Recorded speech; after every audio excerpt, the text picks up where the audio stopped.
my bachelor's from Rajiv Gandhi University and master's as well from Rajiv Gandhi University, and I have 15 years of experience in the field.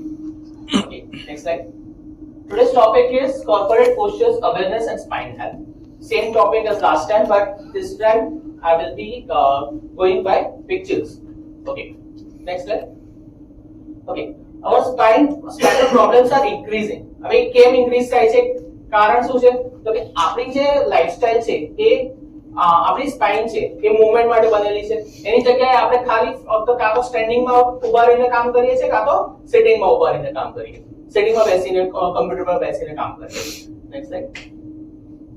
હવે આ normal તમારી સ્પાઇનની basic anatomy છે, જેમાં આપણા double S curve હોય છે, જે cervical એટલે કે ગરદનમાં, પછી તમારી પીઠમાં, આ પછી કમર છે અને આ પછી આપણું સ્ટેક્રમ છે, આ જે પુષ્ઠ ભાગ છે.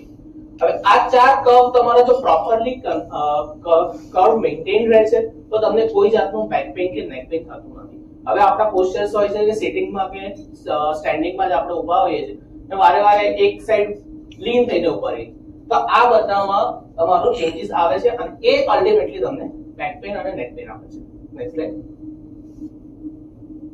સો આપણે જે લાસ્ટ ટાઈમ જોયું હતું કે બ્લુ બોક્સ અને રેડ છે, આ જે ડિસ્ક છે અને આ રિપ્રેઝન્ટ કર્યું હતું કે આ વર્ટિબ્રા છે. એને એનાટોમિકલી બોડીમાં આ રીતના અલાઇન હોય છે. ધીસ ઇઝ યોર વર્ટિબ્રા, આ ડિસ્ક છે અને એની અંદર જે સેક્શન વાઇઝ જોઈએ તો આ એની એનાટોમી છે કે જે આ રીતે અલાઇન હોય છે.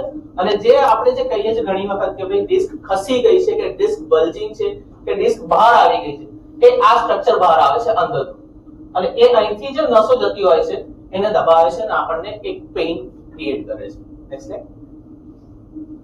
સો આ જે ગરદનમાંથી કેવી રીતે નસમાં તમારું પેઇન આવે છે એ આમાં બતાવેલું છે કે તમે કદાચ સિટિંગમાં વર્ક કર્યો છો લોંગ ટર્મ, તો તમારું પોસ્ચર એ આ રીતે નહીં, આ જે છે નોર્મલ છે અને આ તમારું ફોરવર્ડ બેન્ડેજ છે કે જે તમે આગળ ઝૂકીને કામ કરતા હો છો ત્યારે તમારા આ મસલ્સ પર સૌથી વધારે લોડ પડે છે, જે ટ્રેપેઝિયસ કહીએ છીએ આપણે સાદી ભાષામાં.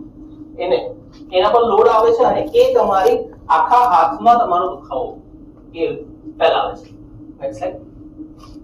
સો હવે આજના ટેકનોલોજીના યુગમાં આપણો મોબાઈલ આપણે યુઝ કરીએ છીએ ત્યારે કઈ રીતે યુઝ કરીએ છીએ, એના અલગ અલગ પોઝિશન્સમાં કેટલા પાઉન્ડ તમારું વેઇટ તમારા નેક પર આવે છે એનું આ રિસર્ચ છે. જો તમારું 0 ડિગ્રી તમે સ્ટ્રેટ યુઝ કરો છો તો 10 થી 15 પાઉન્ડ જેવું તમારું વજન આવે છે સર્વાઇકલ સ્પાઇનમાં. હવે કે જે તમે ખાલી 15 ડિગ્રી તમે કરો છો તો તમારું વજન જોઈ શકો છો કેટલું વધી જાય છે, 27 પાઉન્ડ. હવે આને ડબલ કરો અને અહીંયા તમે ડિફરન્સ જો 40 પાઉન્ડ. અને અલ્ટિમેટલી આ જ રીતે તમે ચેક કરતા જાઓ. છેલ્લે જ્યારે લોકો આ રીતે ખાસ કરીને સ્ટુડન્ટ્સ કે જે આમ ગેમ રમતા હોય છે એનું સૌથી વધારે 60 પાઉન્ડ જેટલું વજન આવે છે અને એ તમારા આખા કર્વેચરને તમારું ઓલ્ટર કરી દે છે અને over the period of time તમારું સ્પાઇનલ ડિજનરેશન્સ અને કર્વ ઓલ્ટર થવાને કારણે તમારી નસ એટલી દબાઈ જાય છે કે જેને રિપેર નથી કરી શકાતી. Next slide.